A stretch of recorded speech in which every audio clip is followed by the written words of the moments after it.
My name is Sasha Hull, and I'm an administrator here at Espacio de Culturas.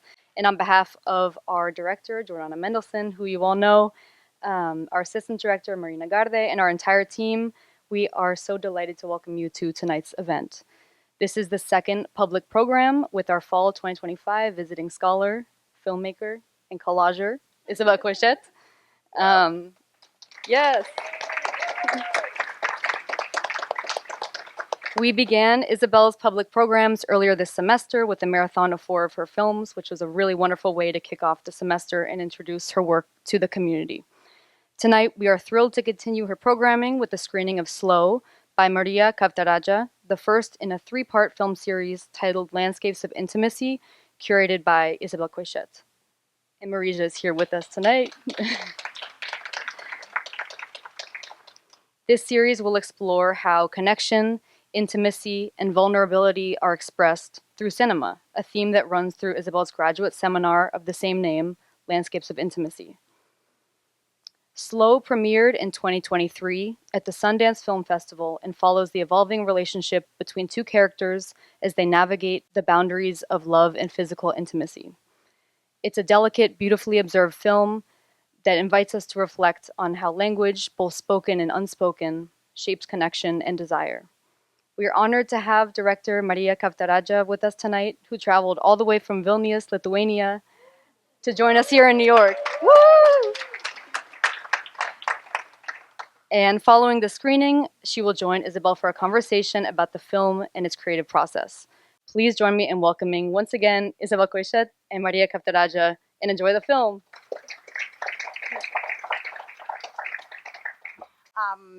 Hi.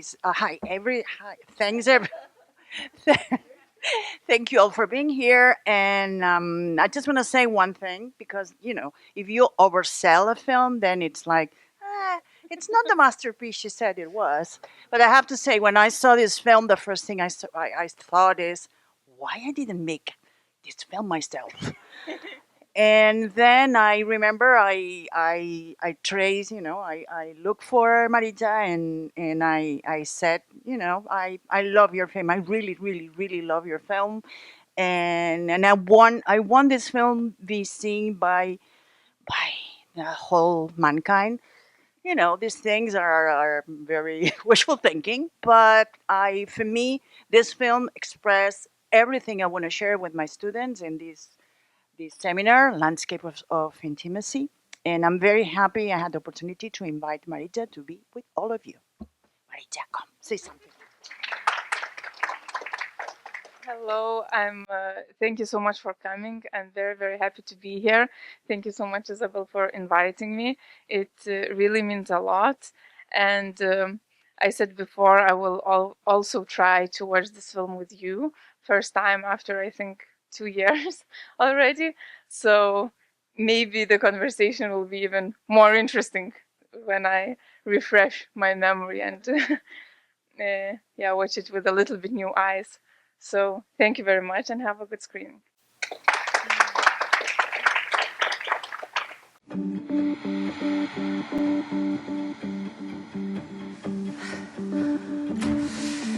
Labas.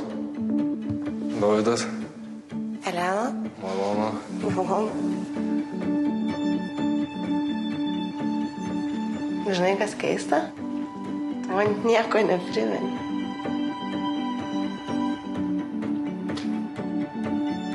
Aš tavęs noriu.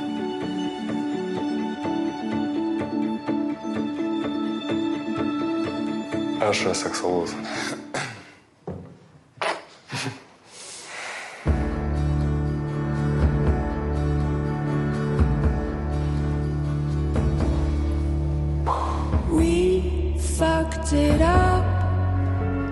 Jis 1 valandą nakties rašo, ką tu spėk, ko jis nori. Wow, jeigu tu rašai, ką tu, tai vadinasi, tu nori sekso? Viskas gerai.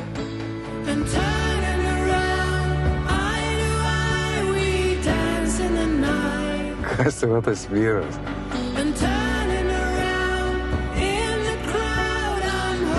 Aš nepasikeisiu.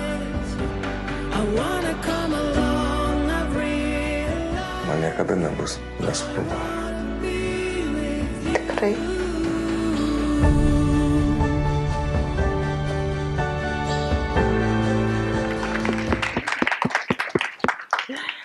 I was thinking when I was watching the film for the third time, all the things I had to ask you, but I forgot.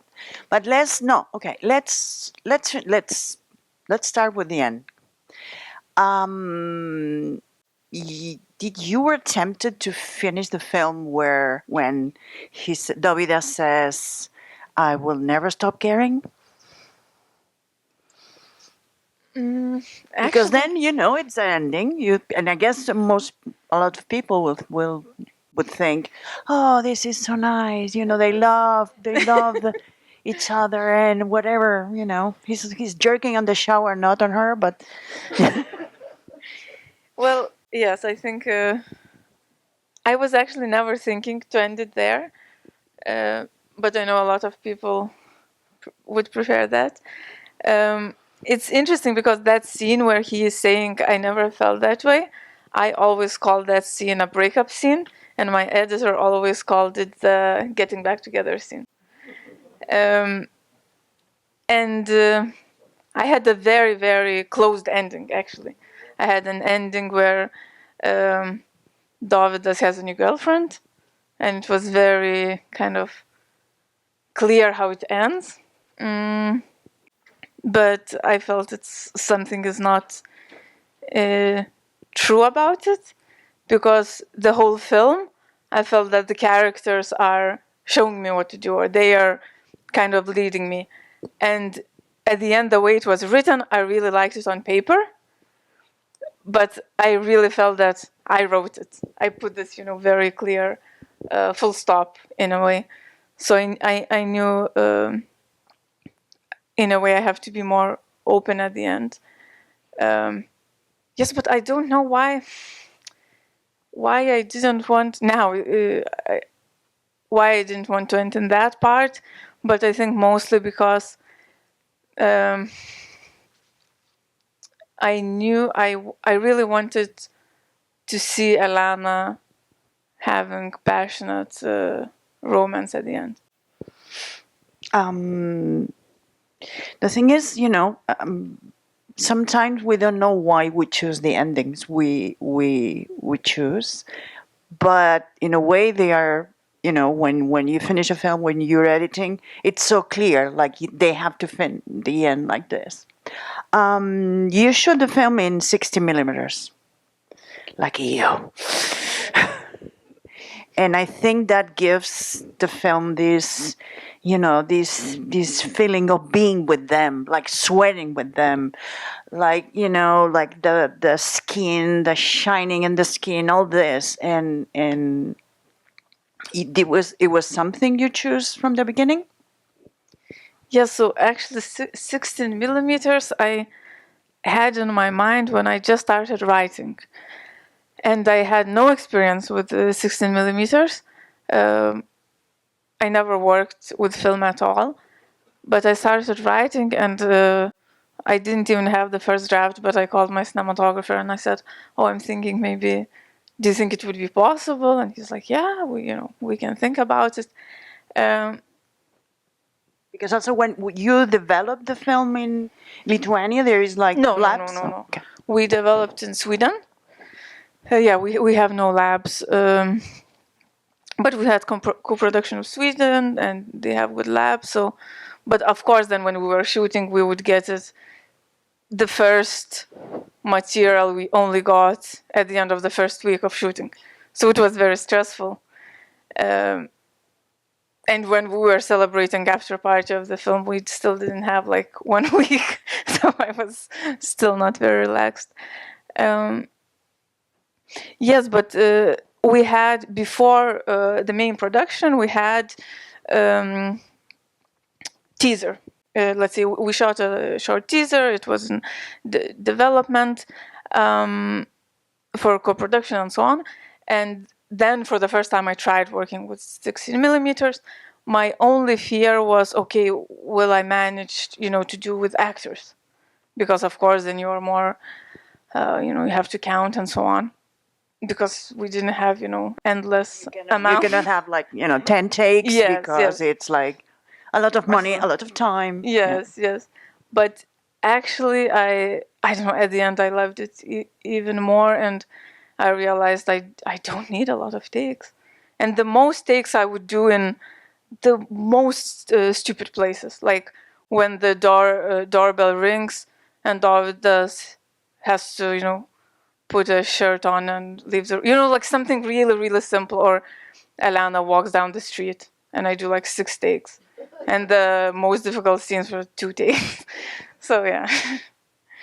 No, but it's really, I think it's an amazing choice because you're with these two people. You are these two people. How do did you have the actors in mind? Did you do a casting?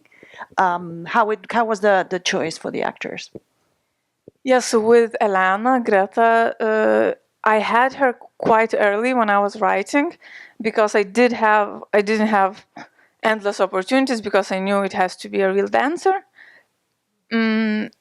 And I knew her, and she also had a little bit of acting experience on stage. And I just loved her energy. Like everywhere I saw her, she is the kind of performer where you just want to look at her. So her I had in mind quite early on. And then when I had, I don't know, maybe second draft, I met with her, I did this casting, but it was more like we read some scenes and I just asked her immediately, do you want to be in it? And she was like, maybe you should cast more people. Because she couldn't trust for a long time that I really want her to be in this Alana. And with Dovydas Kęstas, we did casting, but he was the third actor we casted. And the guys we already invited together with Greta, because I said there is no point in inviting them separately, and also because this age group actors I know quite well. I worked myself as casting director on some films that, let's say, of my colleagues. You knew a little bit the industry in yes. It's very, very tiny. Yes. And yesterday we talked about this new figure in movies, is the intimacy coordinator. I think my students know I'm really against that, but I know you use it. Debate now. Yeah, it's a debate now. From the beginning you thought about working with the intimacy coordinator? Yes, well, actually, how to say, I only learned about this role when I was writing. Then there were more and more articles, and I got really interested. And then I learned that a good colleague of mine, who is also a film director, she trained, she's Lithuanian, and she trained to be intimacy coordinator. So when I had the screenplay, I talked with her, could we work together? And she told me more about it. And I was really happy, because I would say that the way we worked was very creative. So already, also as we talked a little bit yesterday, I had a very detailed, the way it is written. So we were creating, choreographies together, and she was helping in communicating with actors, because even, let's say, when we met for the first time with actors, not the first time, but we would rehearse, and I asked them also, of course, about the boundaries and how are you feeling and so on and so on. But still, I could feel that it's a little bit different when somebody asks from the outside. It made me feel, I think, a little bit more confident that, okay, if they feel uncomfortable in any way, there's another person, because I know for a fact that actors always want to, they want to do good, and they want to, not to please, but it's harder, I think, to say, even though we were very close and we had a very, very good connection. So I think it made me feel calmer in a way. Ah, it was for you. Ah. And also I think it was for, even though, of course, on set, because it was very new, we were the first Lithuanian film who had intimacy coordinator, because before the intimacy coordinator, Irma worked only on foreign productions. So for people on set, it was also very weird at first, and of course, you can imagine how grips, were rolling their eyes, like what is happening. But Well, grips always do that, so it's not like. But also, I think it is in a way security for other people. If they would, feel uncomfortable, they know there's someone, in charge in that way. But also just creatively, because when we had the rehearsals were extremely efficient, because we would come. It was really similar, and even more maybe particular than with choreography. Okay. And I was, of course, before shooting the sex scenes, I was a little bit, nervous how it's going to go, how also with the takes, if we will not need the most takes. They were the easiest because we rehearsed. It was so, clear what to do. And if we rehearsed only with actors, we wouldn't do the intimacy. We would only do the scene itself. So we already knew the scene and we knew the moves. So on set, I think it was. We all felt more confident, and actors were also quite happy with the whole process. Yeah, but at the same time, I think the most. Listen, if there is a film where this figure works for me, is your film. So I'm gonna think about it in my next film. I'm gonna go there. But at the same time, the most intimate moments are when they are laughing together, when they're just cuddling in bed. Just the first time they look at each other, and then she's showing the cross. That's, for me, that's intimacy too. And that it's something, the chemistry these two people have, it's incredible. And they have a good relationship, because sometimes people have chemistry on the screen and then, they hate each other. No, they now are, I would say, quite good friends. They didn't know each other before, only knew of each other. But okay, they didn't fall in love in the film? No. No, she was engaged. He had a partner also. It's a film. Yeah. Well, I would say that there was a bit of, not tension, but I could see that they were annoying each other a little bit, which I think helped for the chemistry, because they work very differently. If we are rehearsing, he wants to sit down and talk for a long time because he works in theater, he's a drama actor. And she is a dancer, and she wants to, okay, let's just try it. Let's go on our feet and try. And he would ask so many questions, and I could just feel her being like this. And, yeah. Okay, this asexual condition, it is, I think this is something not, I mean, I didn't know, I heard about it, but I didn't know how you found this thing. It was something you read about it, or how you incorporate this thing in the script at the beginning. Yeah, so I read about it some time ago, even maybe I was still working on my first feature, but it stayed in my mind because I was interested, I was curious, and to be honest, I couldn't find that much information. Well, at least at the time I was Googling.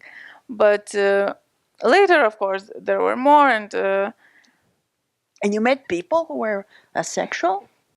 I met, especially for the film, I had people who agreed to talk to me, who agreed to consult me.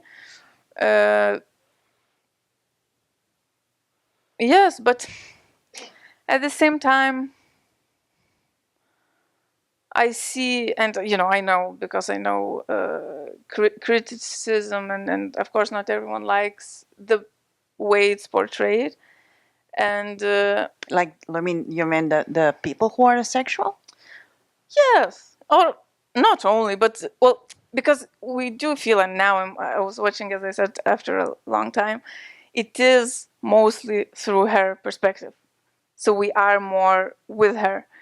And I know how then maybe people who, you read about the film, okay, it's a film about asexuality or that he's asexual, you probably, expect a little bit more of his story.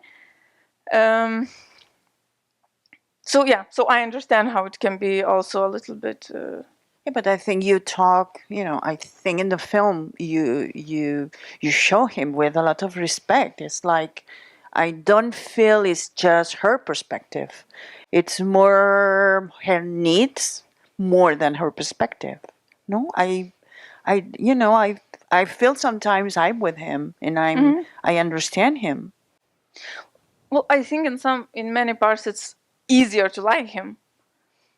And I think more. I was actually quite not surprised, but both of them actually, both actors were very scared that like, kind of, they really wanted to defend their characters, and he was like, "Oh, I'm afraid everyone will like her more," and she was like, "No, everyone will like him more." Like,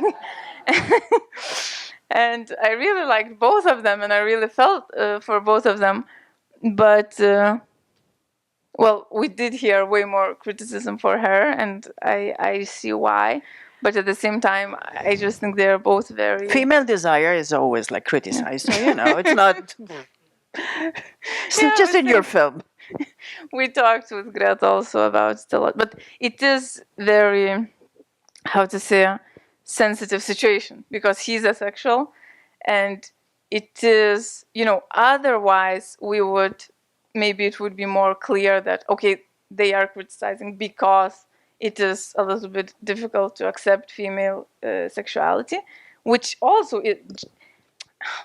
like, this is exactly why I chose male character who's asexual and female, that's why I was interested in that. But I do understand that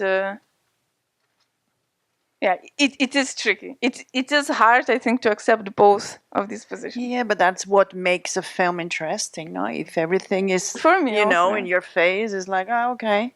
I mean, I think it's in this film you really felt, desire is always a mirror, and you break that mirror, and also what it left is love, whatever you want to call it. And I think it's one of the reasons I really love this film.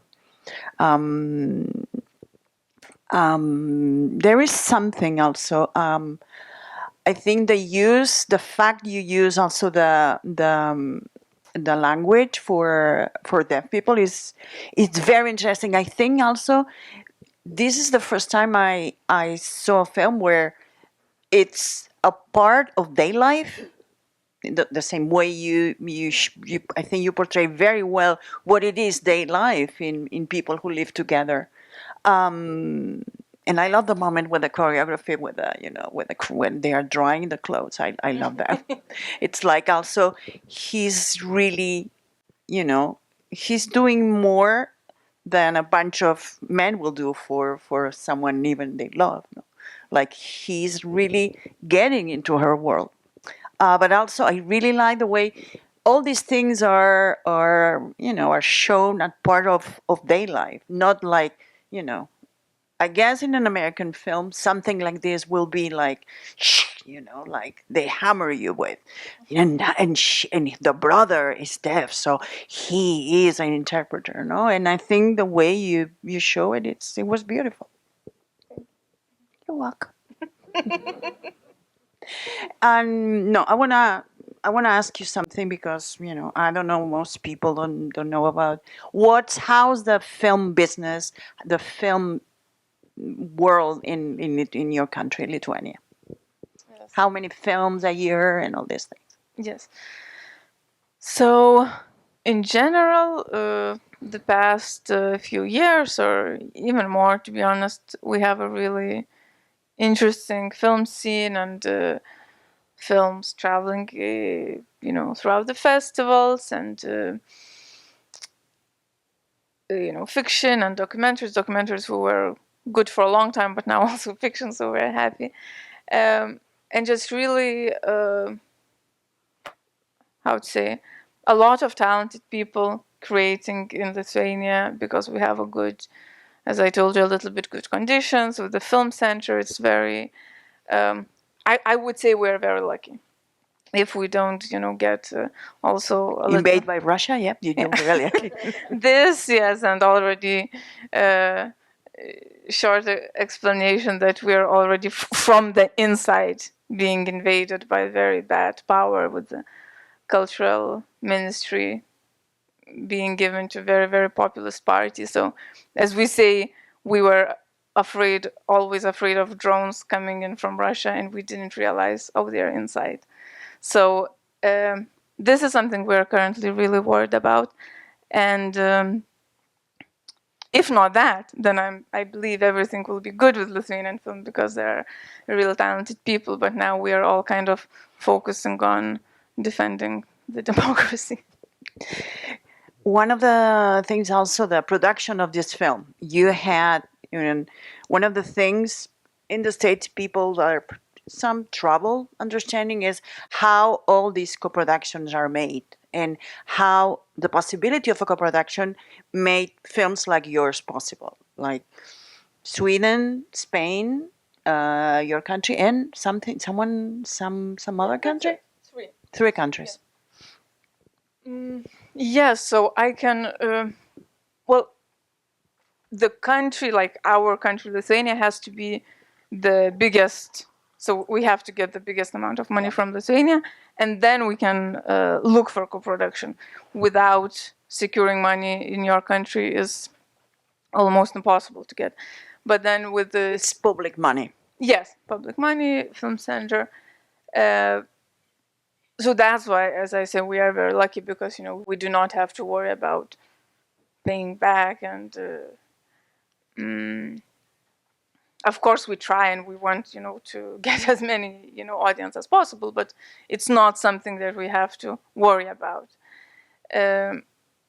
So let's say with Sweden, then we had a really, really nice co-producers, and we agreed that we will have Swedish choreographer and Swedish composers, and we did color and post-production in Sweden. And sound in Spain. Yes, and also 2 Spanish actors, and the guy with the who's is part of the group, the one, yes, the one who looks like perroquet, or je sais pas, bird. This bird. Sorry, I know the actor. Oh, you know him personally? Or, yeah. I always think he looks like a bird. No, like. And the choreographer also is Spanish. Yeah, so it is always you have to. How to say? It's a puzzle. It's a puzzle. It's a puzzle. Because it's a puzzle, but it's a puzzle. I think it works. In our case, I was very happy because it works really well. Because I really wanted to work with some, let's say, choreographer who's not Lithuanian, because Greta herself is choreographer. So I know it is easier for her to have someone that she doesn't know, someone that has more distance. With composers also, like if you can have Swedish composers, it's not bad. Yeah, so it is a puzzle, and you have to be opened in a way, because it can be a little bit painful if, let's say, you agree, usually when you make your first film, the budget is very small. Like my first film I made only with Lithuanian money, so it's very, way smaller budget. And of course you have people who, I work, with sound, with everything in Lithuania. So it is then sometimes hard to not work with the people that you worked, and they invested a lot, and you were happy working. But then you go, as you were telling me, your experience in Spain doing the sound was good. Like and in Sweden also the color is great, and the photography and the colorist was Swedish too. Color? The colorist. The Swedish, the person. Okay. Gothenburg. Yeah. Good. And so, do you think it could be, love without desire? Well, so I read a lot of stories, and of course, after I showed the film, I heard a lot of stories. Actually, what I really love about this film is that because my first film was about mental health, and after the film, a lot of people shared, and I'm always happy when people share their stories, but it's way harder when people share about their depression. And after this film, they share about love and sex. So it's like it's funnier. So I heard a lot of stories. I think it is for every person differently. But I was asking for you. For me, it would be impossible. And after the film, I answered myself, because writing the film, you have to understand in a way every possibility, and it was so difficult for me to watch this film, and I was today, and I was thinking, okay, why? I expected a bit more distance. I haven't seen it in 2 years, but then I realized probably because both of these characters, I understand them so much, I feel for them, because writing, I really put a lot of love in both of them. So it's a little bit, I feel like very, very, not ashamed, but it's a little bit like you want to hide, but you know that you are already watching this film. So it's such a weird feeling. There's no place to hide. You made it. So sorry. My own fault. Mano, I guess if you have questions about the film. Hi, thank you so much. I wanted to ask not about the film, but about your own filmmaking experience. So I know a lot about the Lithuanian documentary film scene, but not so much about the fiction. Your first film was also fiction, yes? Is there a reason why you chose fiction, and do you see yourself branching into another genre in future films, and do you have any other future stories in mind that you want to develop? Yes, thank you so much for the question. Also, a little bit we talked yesterday. So I said that I am really interested in documentary. I never chose it because I was always scared and because I was always feeling guilty if I film people who are real people, not actors. But I am interested in exploring in that area. And I do have some stories that I'm now working on. And actually, watching this film, I thought I can tell because the story I kind of starting to write now is about the friend who is a nun also. Well, it's not the same character, but this... No sex there, huh? No, wait. Wow. A hot nun, yes. The thing is that I just saw this year, I knew nun from a long time ago, and I just saw her Facebook post that she's leaving the monastery. And I got so interested in that. And then I realized, wait, I already had a nun in Slow. That's like, I am really a little bit obsessed with nuns. But so I'm now... You're scaring me. And actually everyone really, pretty much anyone who saw the edit was like, maybe you can just lose the nun plot line. And I was like, well, theoretically, of course, but no. I don't want to. I think, why people tell you things like that? Like, it's not your film. Like, yeah, but especially Swedish were like, maybe you can still reconsider the nun. And now I'm going to make the whole film only about her. Yeah. Hi, thank you so much for the screening and being here. This is one of my favorite films I've seen in a long time, so thank you. I want to follow up on Isabel's question about love without desire and the whole, I guess, like politics there, which I think also plays out in the choice, which I'm curious about, to not have the characters say the words, I love you. It's like sort of understood, like it's whispered into the ear and then there's a silence and it's there's a response of Me Too.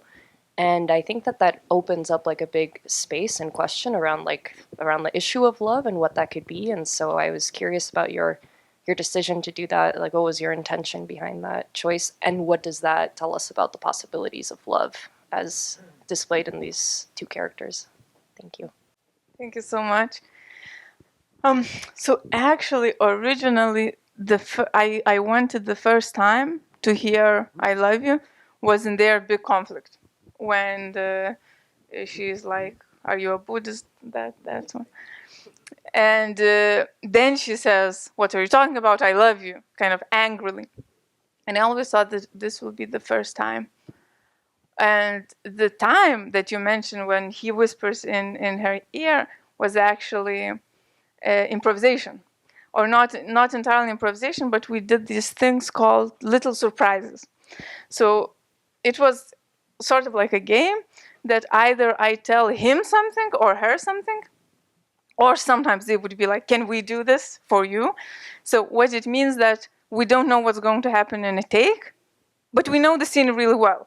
So we know what to do, we rehearsed it a lot, but we will change some tiny thing. Except of no intimacy, we wouldn't do that with like a kiss or, but let's say saying something a little bit differently, or when he does in the first dialogue where he's like, "How did you think of doing this?" And he pretends he's dancing. Let's say this was the little surprise they made for me.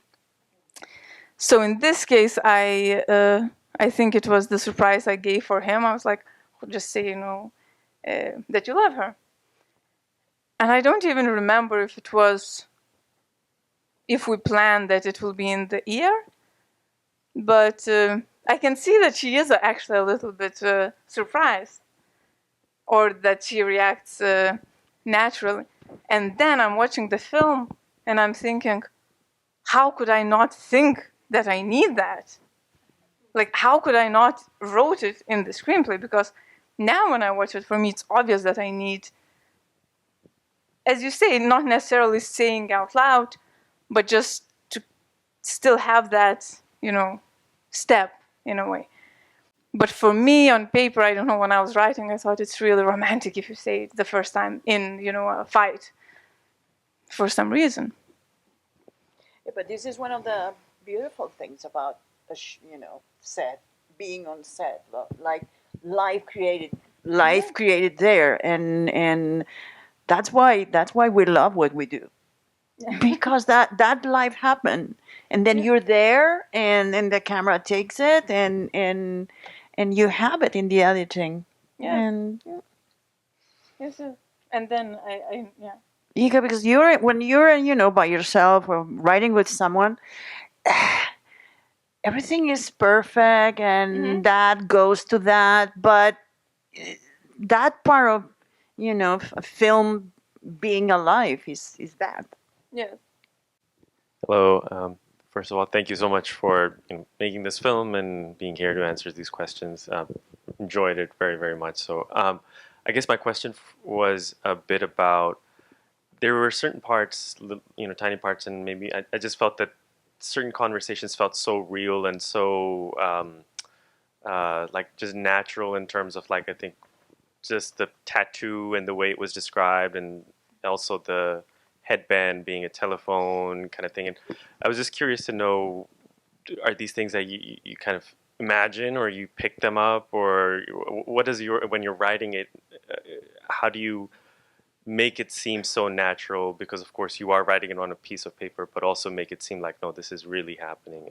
And how does that process look like for you? Thank you so much. And the most happy I'm always when somebody mentions the headband, because also a lot of people told me it's not funny. And I was like, it's the only scene that I really laugh. And I laughed on the set. I laughed every rehearsal. I laughed in the premiere, even when I was the most, nervous. And actually, it was already in one of the first castings. So it's one of the oldest scenes that kind of survived. And also I was like, okay, maybe we will get bored of it because we did it quite a lot of times, so we rehearsed it.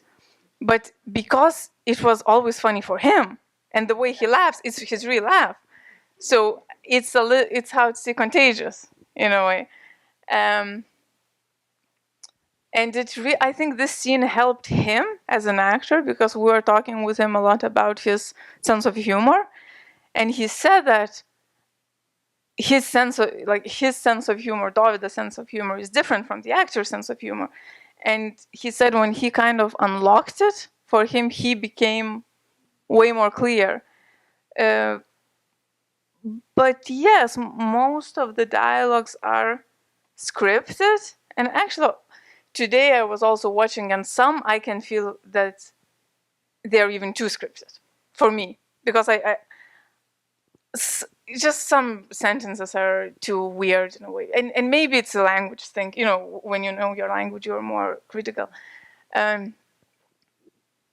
But that's the thing. I also sometimes have a weakness for very scripted dialogues, because I just really like writing it. But with them, I think what they did, they just brought so much life to it.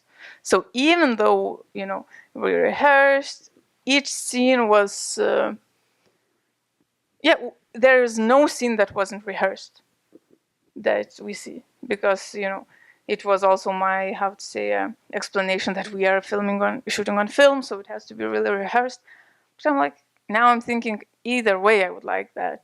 Even if in the future I shoot on digital, I still want to be that rehearsed, because everything for us was quite clear on set. And the body type, when the mother said that about the body type, I love that. I realized today, like, how much I hate that mother. The mother is horrible. And the mother, pretty much always mothers I write in the films are quite horrible people. And my mother is the sweetest person in the world. Yeah, so I don't know why. Me is with nurses. I always picture them like horrible people. I also want to thank you for the film. I loved it. And I have two very simple questions. Where is this film being watched, or where can it be watched by in general? And how does that sort of circulation sort of align with your desires? For whom were you making this film? Sorry, can I ask you a little bit about? You mean what I was thinking? Who is the audience that I'm making the film? Such a good question. Everybody? Everyone. Like millions and millions of people? It's probably the directors being so, you know. I was quite happy because it was released in some countries. Even actually in US, it was very small release, but we had.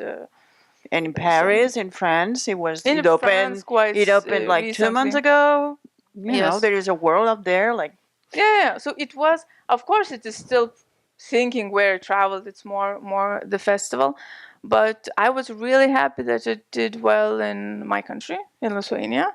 So it's always kind of very big, you know, I would say honor, because you do want to, you know, people to relate and also it was selected by Lithuania as an Oscar entrance. Yes. And it had amazing reviews. It opened in Spain. I saw it in a movie theater in Spain. Yes, in Spain we had a really nice 2 blocks from my home, so, you know. But, you know, Marija film, it's amazing, but there are a bunch of amazing films. People just, they don't want to see it. There are a bunch of films out there who are really good with amazing actors. Because, you know, when I see all these actors, like in the nominations and the Oscars, it's like, I'm sorry, these two people, they deserve everything. And Nicole Kidman and Kate Blanchett and all these women, for me, this is not acting, this is pretending to act. I had to say it, yeah, I know. So I think on that comment, please help me thank again Isabel and Marija.